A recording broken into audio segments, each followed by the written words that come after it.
On a planet where gravity responds to emotion, what happens when a human heart learns to speak its language?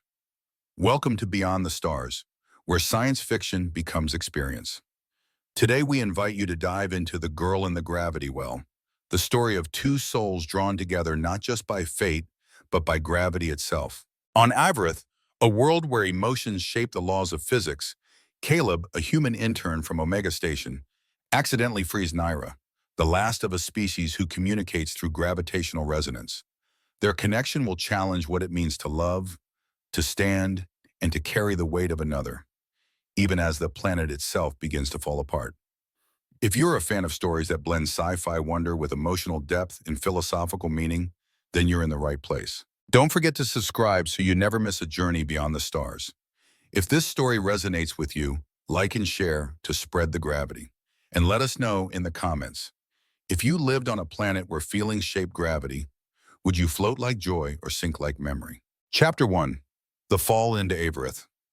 Caleb never meant to fall out of the sky, but there are some accidents you can't predict, especially when you're orbiting a planet where gravity dances like a drunk on a shifting floor. He was strapped into a survey pod, fingers dancing across the hollow console, running routine scans on the upper atmosphere of Avereth, a planet that the senior scientists at Omega Station had labeled gravitationally unstable. A red-tagged world, not for rookies. Not for someone still technically labeled intern in the station's personnel files. And yet, here he was, sent along for field exposure, which apparently meant being left alone while the others monitored from a safe orbit. He hadn't noticed the anomaly at first. The readout showed a minor turbulence spike, and the warning lights blinked for only a second before vanishing. Then came the tremor, barely perceptible, and a soft groan through the pod's frame. Caleb frowned, leaned in, tapped the console to refresh, and then the sky bent. Literally, a shimmer like heat haze in a desert rippled through the viewplate, clouds twisted sideways. The surface of the planet below flexed like a rubber sheet. The pod lurched. He barely had time to yell before gravity itself turned inside out and pulled him down. The fall felt endless. Not because of speed, there wasn't any. Not really. The world around him pulsed in slow motion, time smearing like paint underwater. A floating sensation washed over him, yet his stomach still twisted violently, the instinctive terror of falling hardwired into his brain. He should have blacked out. But Avereth didn't let him. Instead, the pod cracked open somewhere between air and ground, and he tumbled out into a place that felt wrong in every direction. He landed on something soft, or maybe it just acted soft. A translucent surface shimmered beneath him, like frosted glass stretched across starlight. It bent slightly under his weight, rippling outward like water, yet held him firm. Round him, structures floated, impossible ones. Fragments of broken architecture spiraled in slow orbits, towers without bases, bridges that looped and reformed endlessly, stone walls suspended in midair, humming with a deep, low vibration. No up, no down. Just pull, subtle, shifting, directional. Caleb's boots barely adhered to the surface, magnetic soles clicking helplessly. He reached into his pack for the emergency stabilizer module, but his fingers refused to close properly. Movement here didn't feel right. Then he saw her, at the heart of the floating space, a girl. She hovered within a sphere of shimmering distortion, arms and legs outstretched, like a marionette held by invisible strings. Her skin glowed faintly, golden but shifting with each heartbeat of the space around her. Long white hair floated as if underwater, eyes closed, mouth slightly open, and the gravity around her was weeping. He felt it, a dense sorrow pulling on his chest. The air trembled, space bent closer. His own emotions felt heavier, sharper. His fear turned into a spike, his awe into a crushing wave.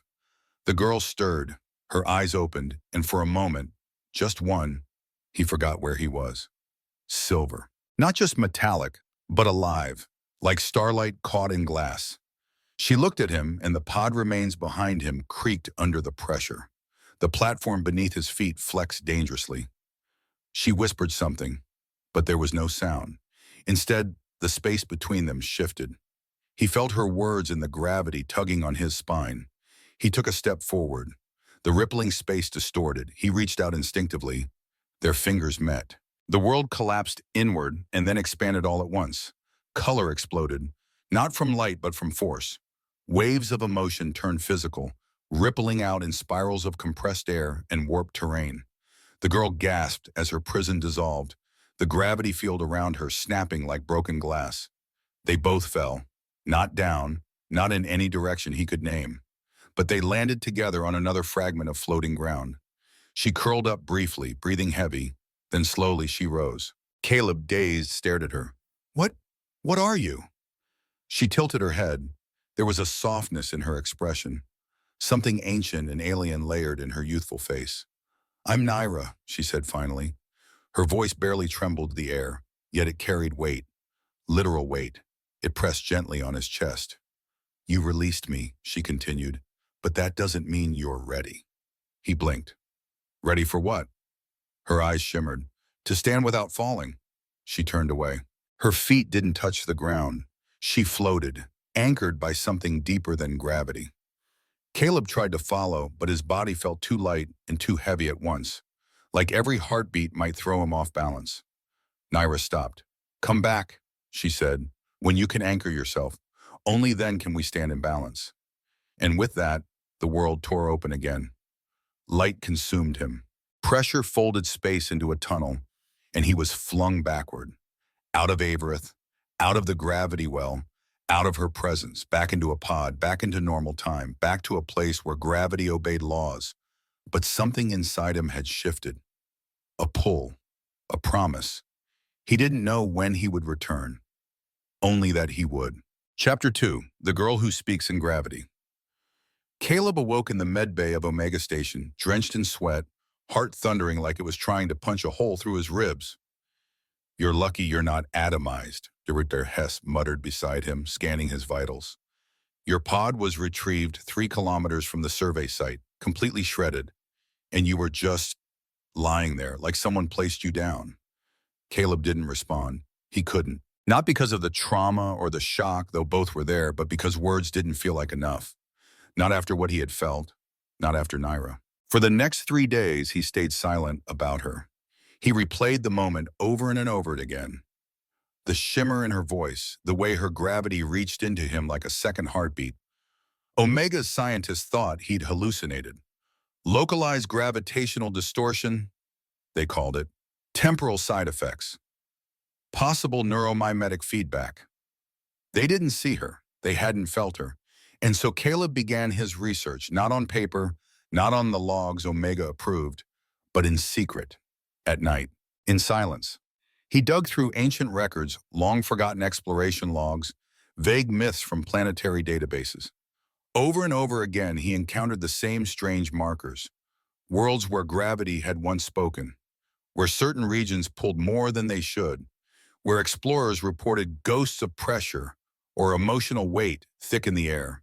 He came to call them the gravity echoes, and they always led back to Avereth. Months turned to years. Caleb no longer scanned data, he lived in it. No longer intern, he became a lead field technician in gravitational analysis. But none of the promotions, the recognition, the invitations to speak at interstellar symposiums, none of it mattered because Avereth was gone, literally, erased from all star maps, redacted in fleet logs. He pulled clearance strings, bypassed security, cross-referenced black site coordinates. Every time, the coordinates came up blank. Or worse, redirected to dead planets that shouldn't have been there. But Caleb didn't stop. He couldn't, because of the way she had looked at him, because of the weight in her words, because of that final sentence that had hooked itself into the marrow of his soul. "Come back when you can anchor yourself." So he did the only thing that made sense. He built the anchor. It took him 5 more years. Working alongside a cybernetic engineer named Lauren, Caleb developed a prototype core using artificial magnetic fields and emotional resonance mapping.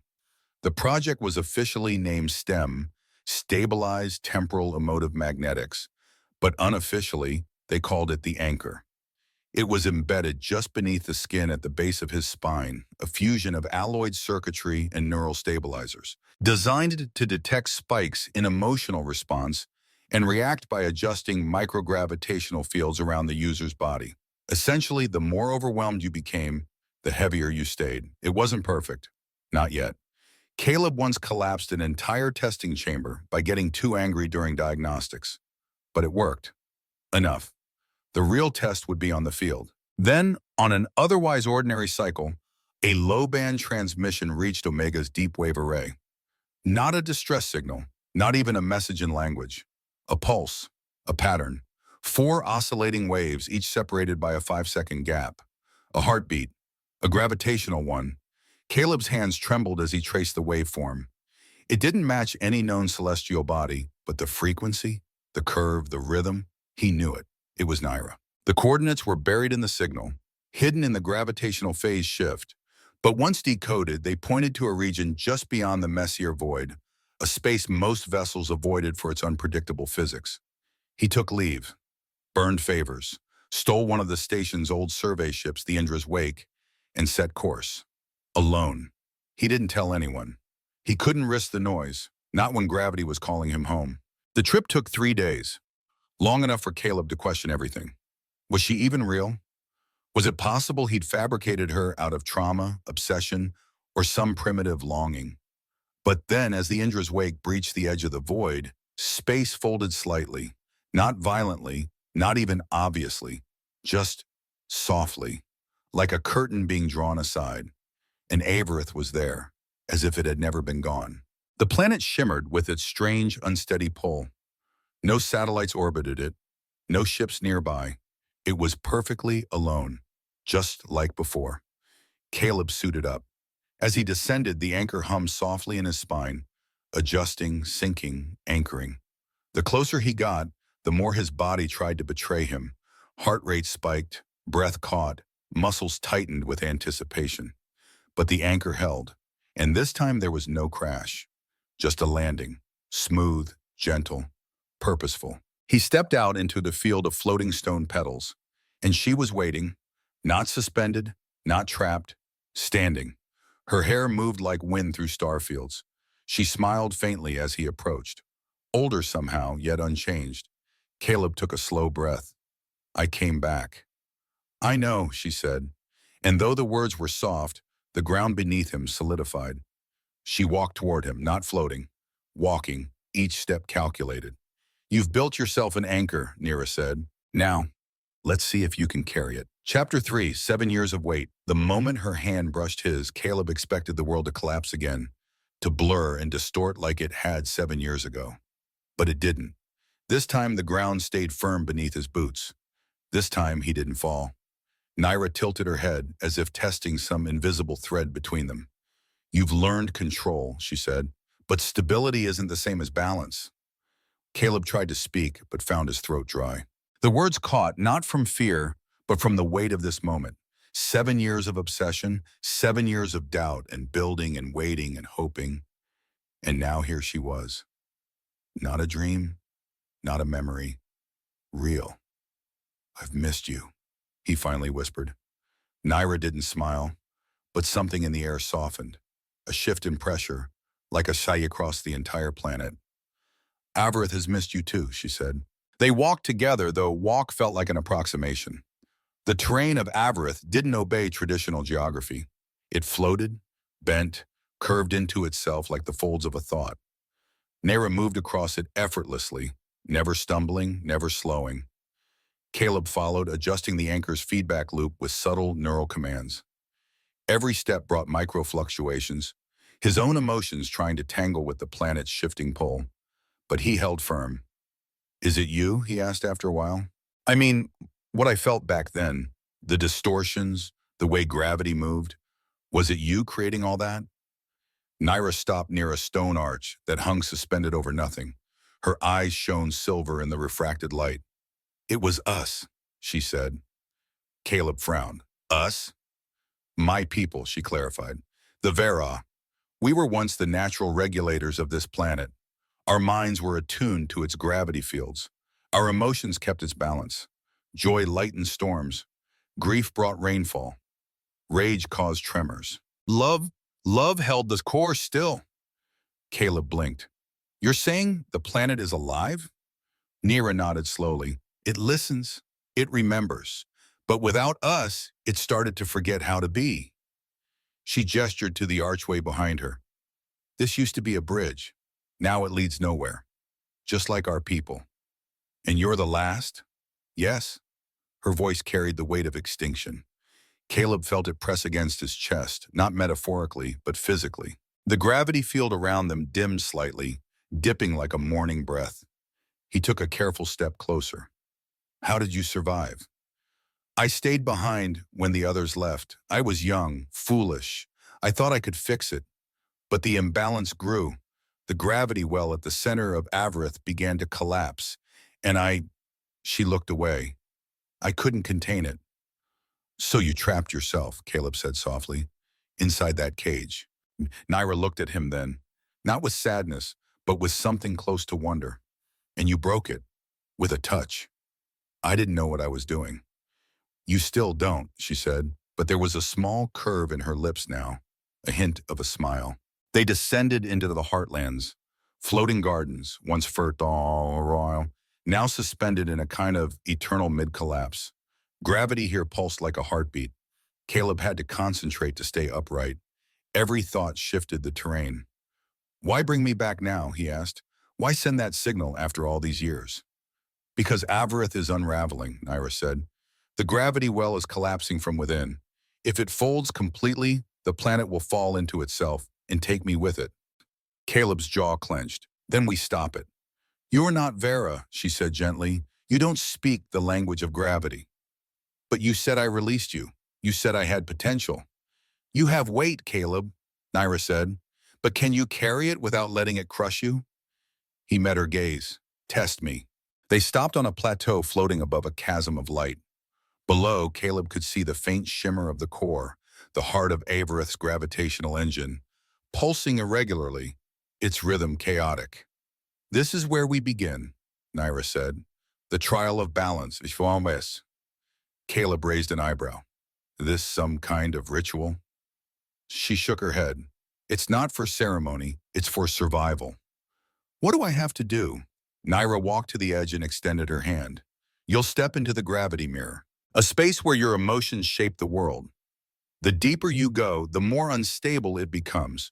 If you lose control, if you let fear, anger, or doubt take hold, it will crush you.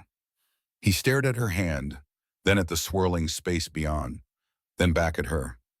I've waited 7 years for this, he said. I'm not walking away now. And he took her hand.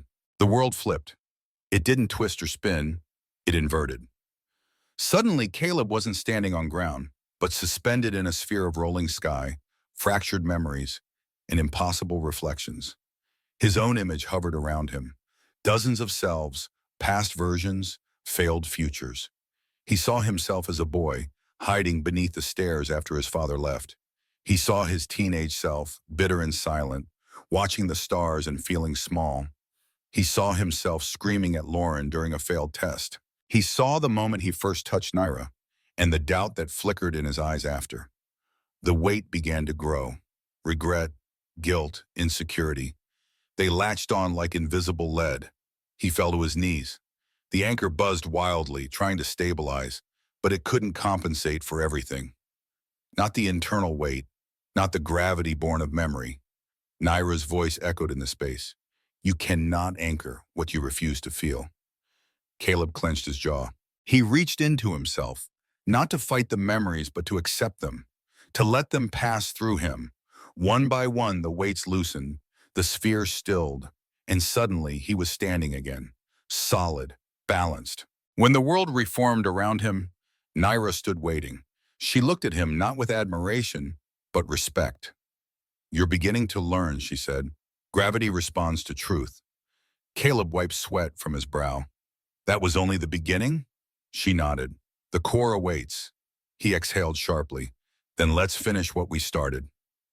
Chapter 4, Return to the Gravity Well. The path to the core was not a tunnel, not a road, not anything that could be charted on a map or described with coordinates. It was a descent of intent, where movement obeyed emotion more than logic, where down was defined by what you carried and forward by what you feared. Caleb followed Nyra through layers of crumbling sky. Each step took them deeper into the broken anatomy of Avereth, where floating shards of its history drifted in silence.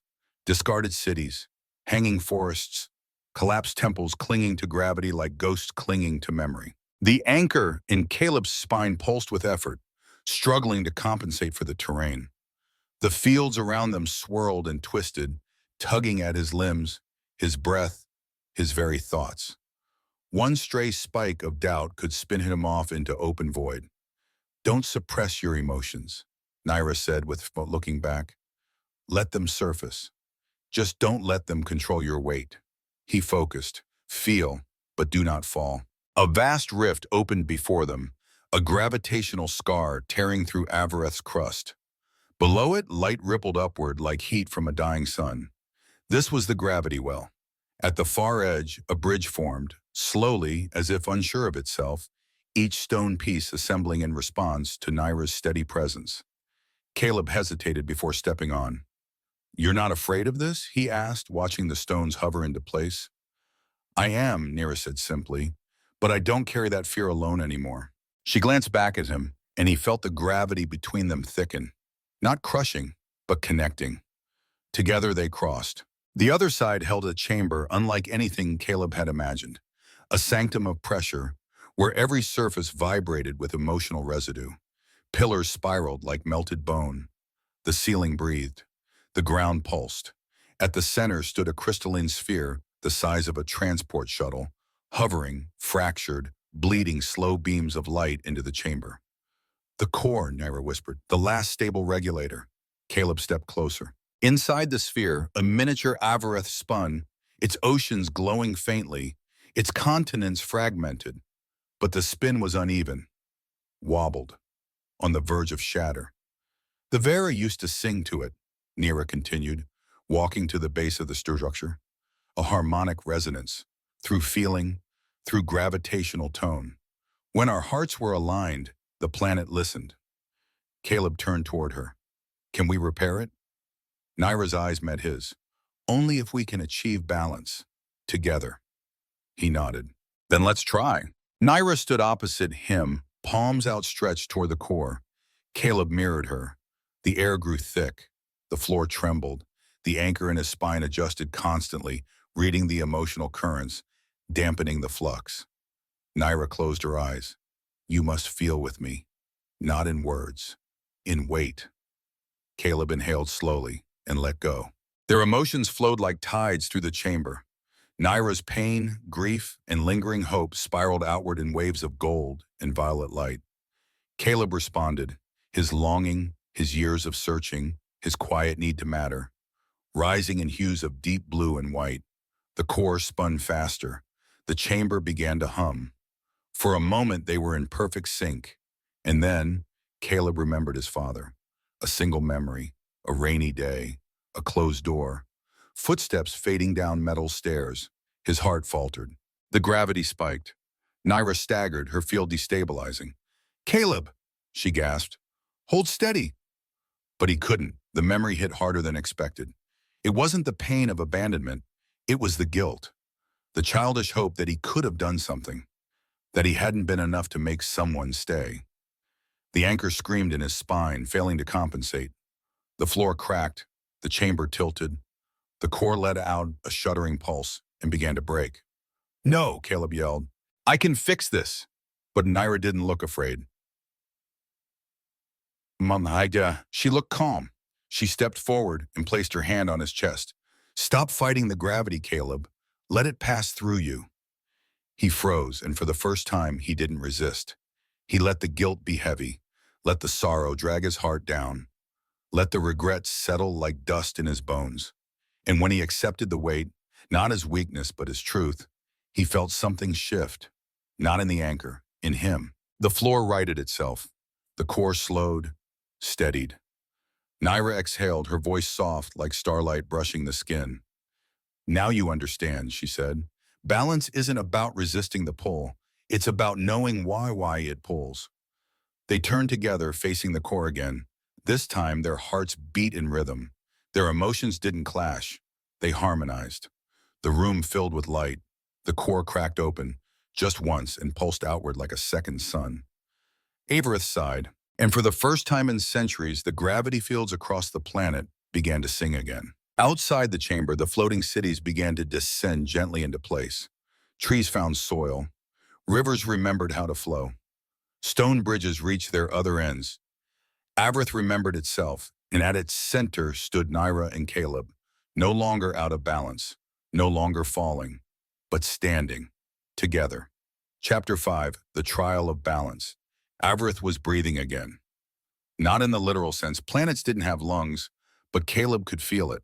The pressure around them had shifted, like a deep breath drawn after too long underwater. Floating ruins settled back into place. Suspended rivers remembered their flow. The planet was stitching itself back together. And yet, something was wrong. The core's harmony, though restored, felt incomplete. Caleb and Nyra stood beside it, silent, listening to the low, fractured hum still leaking from the crystal. Nyra stepped closer, her fingers brushing its cracked surface. "It's stable," she said, "but not balanced." Caleb frowned. "But we synchronized. I felt it, the resonance." "You did well," she said softly. "But this planet needs more than a moment of harmony. It needs a bond strong enough to anchor the future." He looked at her, confused. "What does that mean?" She turned to face him, eyes shining with that impossible starlight. "It means we must complete the trial, the true one, where you prove you're not just attuned to gravity, but that you understand it." Caleb felt his stomach tighten. "What kind of trial?" Nyra placed her hand over his heart. "One where gravity won't come from Avereth, it will come from you." The world around them began to shift. Not violently, no sudden quakes or flashes, but gradually like a veil being drawn back. The chamber dissolved into mist. The floor gave way to empty starlight. The core disappeared. Caleb floated, not falling, not rising, just suspended. "Where are we?" he asked, his voice hollow. "In the mirror," Nyra answered from somewhere unseen. "A reflection of your gravitational field. Here you shape the laws." Caleb looked down and saw nothing. No ground, no feet, only infinite black threaded with glimmering memories, floating moments, familiar faces, echoes of his life. Then the weight came, subtle at first, then heavier. A tension behind his eyes, in his chest, in his gut, as if every mistake he'd ever made had been condensed into a physical pressure, pushing inward. "You'll see pieces of yourself," Nyra said. "Some broken, some false, some forgotten. If you fall into any of them, if you lose your center, you'll be lost. Forever." Great, a metaphorical death spiral. Caleb braced himself. "Let's do this." The first fragment appeared as a hallway, narrow, metal, flickering with static light. Omega Station, his old dormitory. He stepped inside and time collapsed. He saw himself, young, fresh-faced, frustrated, sitting at his desk, staring at a rejection message. "Your application has been declined. Please reapply in the next cycle." Passed. Caleb slammed his hand into the table. "Not good enough. Never good enough." Present Caleb winced. The walls of the corridor rippled, the floor tilting with disappointment. This was failure's gravity, the kind that pulled ambition downward, turned effort into dead weight. He stepped past it, acknowledged it, but didn't stop to wallow. "I've carried you long enough," he whispered to his younger self, "but I'm still standing." The hallway faded. The second fragment came sharper. A hospital room. His mother, asleep in a white-lit bed. Machines buzzing softly. A teenage Caleb sat beside her, pretending to read, but really just listening to the beeping rhythm of her heart monitor. "I should have been there more," he said now, to the memory. "I ran off chasing stars while she faded." The beeping grew louder, more chaotic. The bed floated. So did his guilt. But he stayed grounded. Let the guilt press against him, through him, and moved on. More fragments followed. The bridge he never crossed, the friend he ghosted, the dream he abandoned. Each memory had its own pull. But Caleb was learning. Each time he stopped resisting, the gravity weakened. Acceptance was not submission. It was integration. Finally, the last fragment formed before him. And it wasn't a memory. It was Nyra, but different. This Nyra was distant, eyes dim, face unreadable. Around her, gravity spiraled out of control, Spikes of pressure, sharp dips of absence. She stood at the edge of a swirling storm of emotion. Caleb approached cautiously. What is this? She's not me, Nyra's voice echoed in the space. She's your fear of me. The false Nyra looked at him. You'll leave, she said flatly, like they all do. Caleb flinched. You're not Vera, she continued. You're human, temporary, weak. How long before you drift away again? The storm around her howled. This wasn't just his fear of losing her. It was his fear of not being enough to stay. Caleb felt the anchor in his spine buzz urgently, trying to stabilize his rising panic. But it wasn't enough. He had to center himself. He closed his eyes and whispered, not to her but to himself. I am not perfect. I am not Vera. I am not made of light or gravity. He opened his eyes. But I choose to stay. I choose to fight imbalance. Even if I fail. Even if I fall again. That's what gives me weight. The false Nyra blinked, and then smiled, and then shattered into stardust. Caleb fell. But this time it wasn't fear, it was flight. The mirror dissolved, the stars bent, and the real world returned. He opened his eyes to find Nyra standing over him, hand extended. He took it. She pulled him up without effort, like he weighed nothing at all. Or maybe just enough. You passed, she said, voice barely above a whisper. You found your center. Caleb smiled weakly. Took me long enough. Nyra looked toward the horizon where light was returning to the skies of Avereth. Then you're ready. For what? She turned back to him. To be my balance. Chapter 6, A Language of Anchors. The wind on Avereth had changed. It wasn't truly wind. There was no atmosphere in the traditional sense. But the gravitational fields now moved in rhythmic waves, brushing against the skin like breath. The planet was alive again, and it was listening. Caleb stood with Nyra on the edge of a newly formed plateau. Below them, the world was rebuilding itself, tectonic plates shifting gently into alignment, floating islands descending with grace. Gravity was no longer wild and wounded, it had purpose. Now that you've found your center, Nyra said beside him, you must learn how to share it. Caleb glanced at her. Share it? How? She didn't answer right away. Instead, she raised her hand.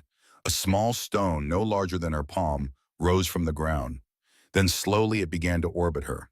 Its path wasn't random. It moved with precision, curving, pausing, accelerating with each breath she took. It moved not around her body, but around the weight of her emotion. It's not telekinesis, she said, it's language. Caleb watched spellbound. This is how the Vera communicated, Nyra continued, not with words or signs, but with movement, force, pull. We could feel one another's thoughts as shifts in pressure, as dances in the gravitational field. Every emotion had a rhythm, every truth had a mass.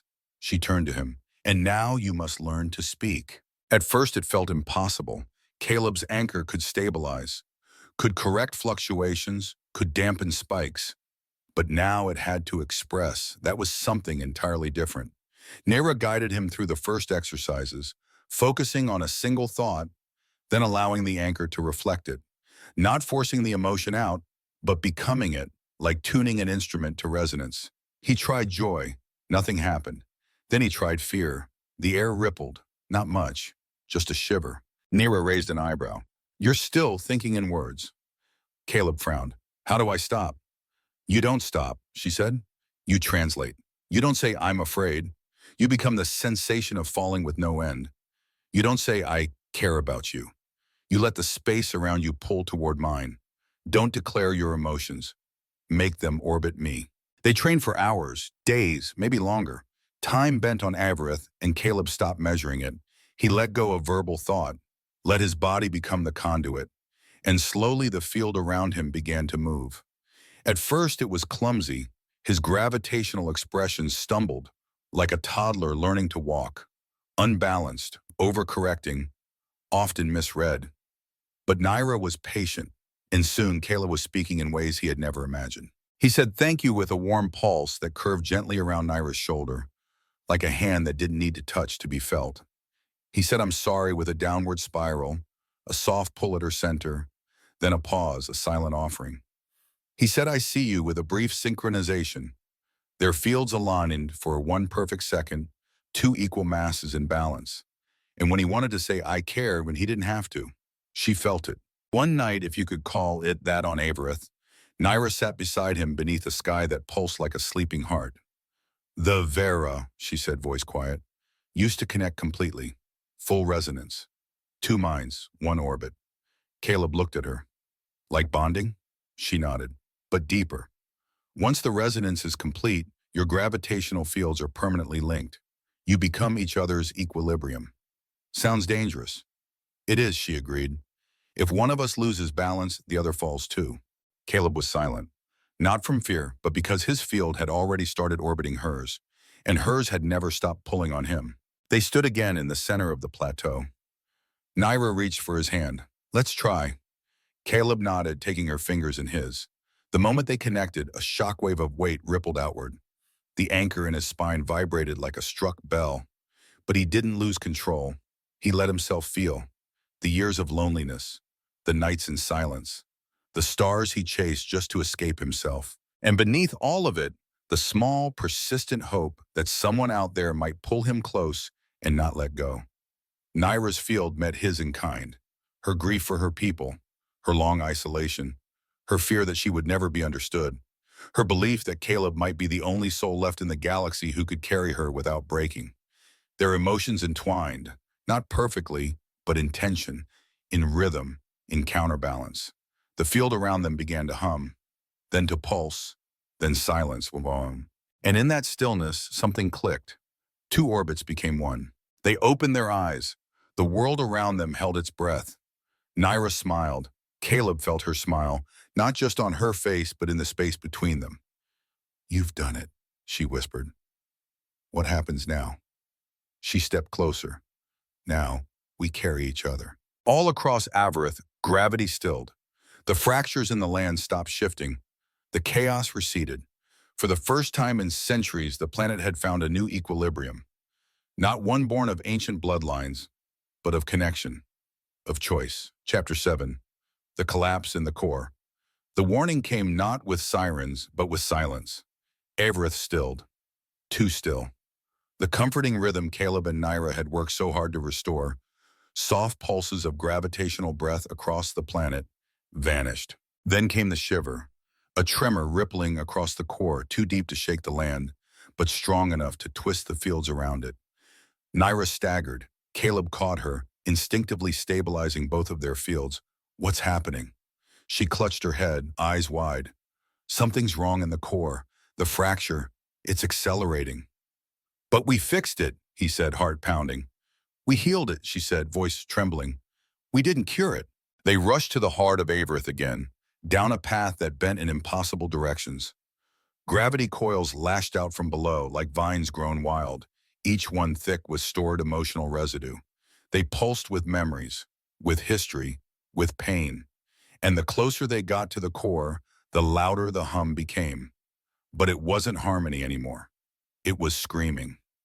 The crystalline sphere that held the planet's center was no longer stable.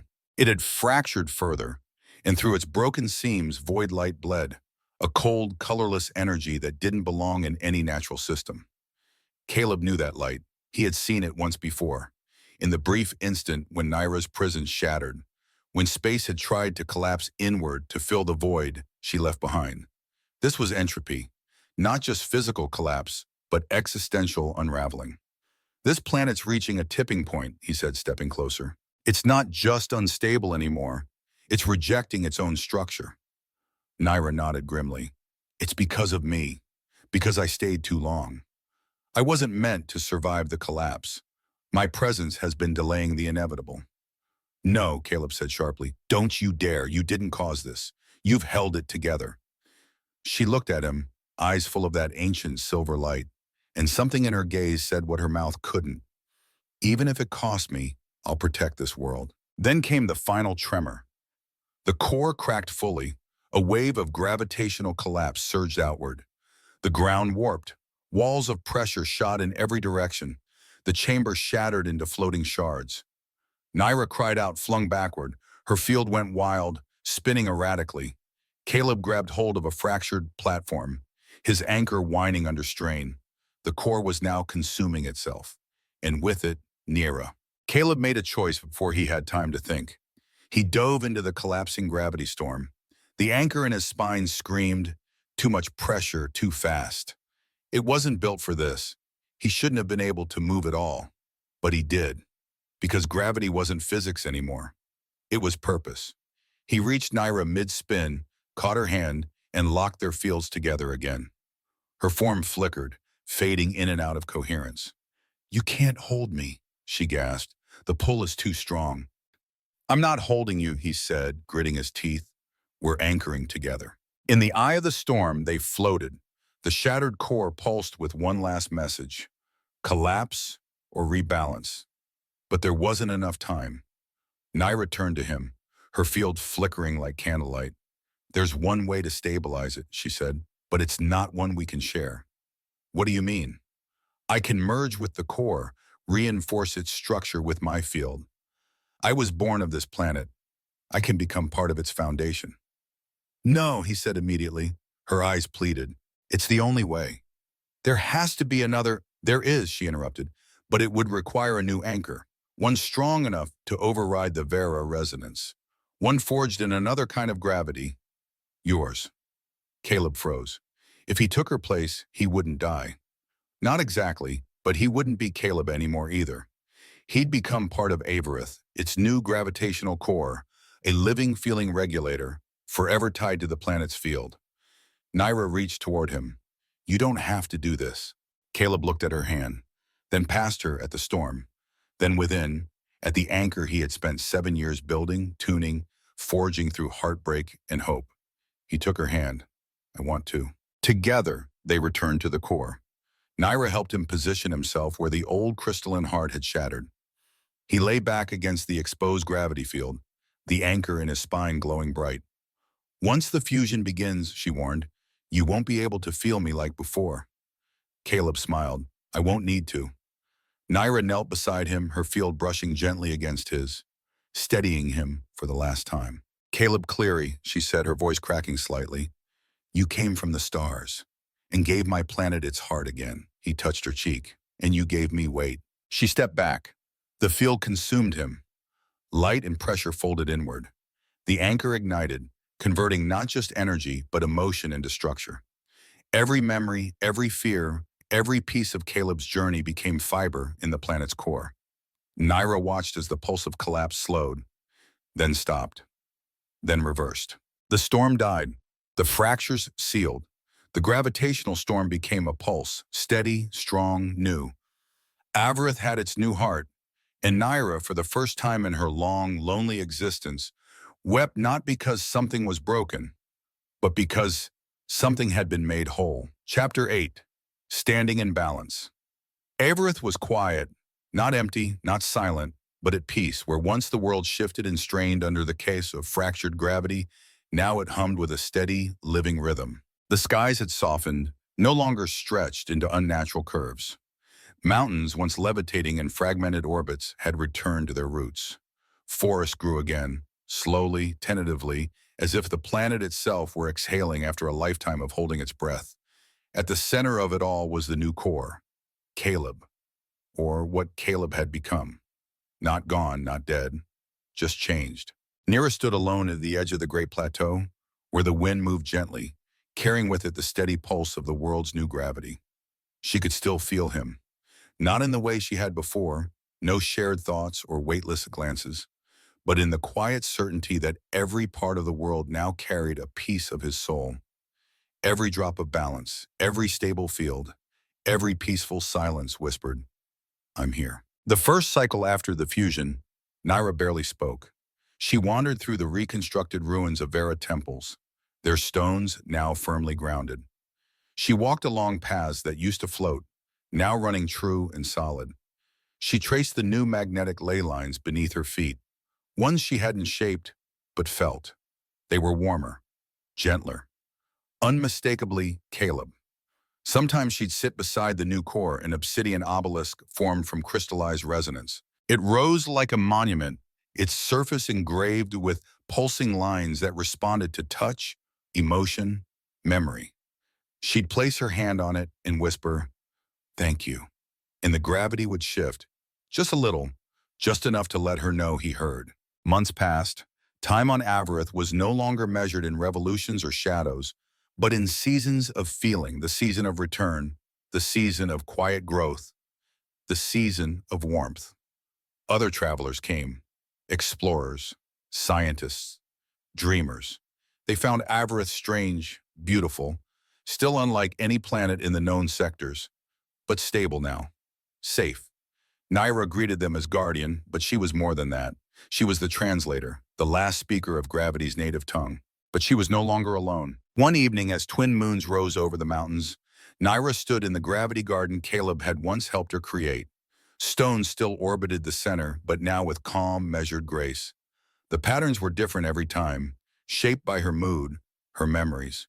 She extended her hand and pressed her palm against the core stone set in the center. "Can you hear me?" A pause, then a shift in the pattern. A smaller stone drifted forward and hovered before her, spinning slowly. Her field responded automatically, cradling it. The motion, the weight, it was unmistakable. He was responding. She laughed, tears in her eyes. "You still don't like goodbyes, do you?" The stone paused, then did a slow, careful loop before settling gently at her feet. Nyra sat beside it, and for a long time she said nothing. She didn't need to, because gravity remembers, and Caleb had anchored himself to her forever. In the cycles that followed, Nyra taught others how to listen, not with instruments but with presence. She trained a new generation of gravity readers, people from across the galaxy who came to Avereth to learn not just how to control gravity, but how to understand it. She spoke of Caleb often, not as a legend, but as a choice, a man who didn't come from her world, but who chose to hold it steady anyway, who built himself an anchor not to escape the pull of pain, but to stay standing within it. On the anniversary of the core's rebirth, a new structure was erected, a ring of floating stone that circled the plateau without ever touching it, balanced perfectly between forces. They called it the Equilibrium Gate. Inside it, anyone could step, and for a few moments feel what Caleb had felt. The weight of fear, love, memory, doubt, and the strength it took to hold them in balance. Nyra watched visitors walk through, some laughing, some crying, some falling to their knees under the emotional resonance. And she knew. He had not just saved a planet, he had taught them how to live on it. That night she stood under the moons once more, the garden quiet around her. "Boom. Do you ever regret it?" she whispered. The wind stilled, a slow, tender pull surrounded her. Not a pressure, not a drag, but a presence, a familiar warmth. She smiled. "I didn't think so." She looked up at the stars.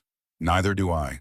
Epilogue, somewhere deep beneath the skin of Avereth, in a chamber of light and gravity and memory, the core pulses, not just with data, not just with force, but with feeling. Caleb doesn't dream, but he remembers, and he is never alone. The end.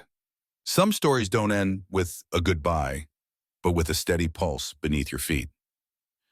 You've just finished The Girl in the Gravity Well, a tale of weight, balance, and the kind of love that holds a world together. If this story moved you, imagine what's waiting in the stars beyond. Don't forget to subscribe to Beyond the Stars for more stories where science fiction meets soul. Hit like if you felt the gravity, and share it with someone whose presence keeps you grounded.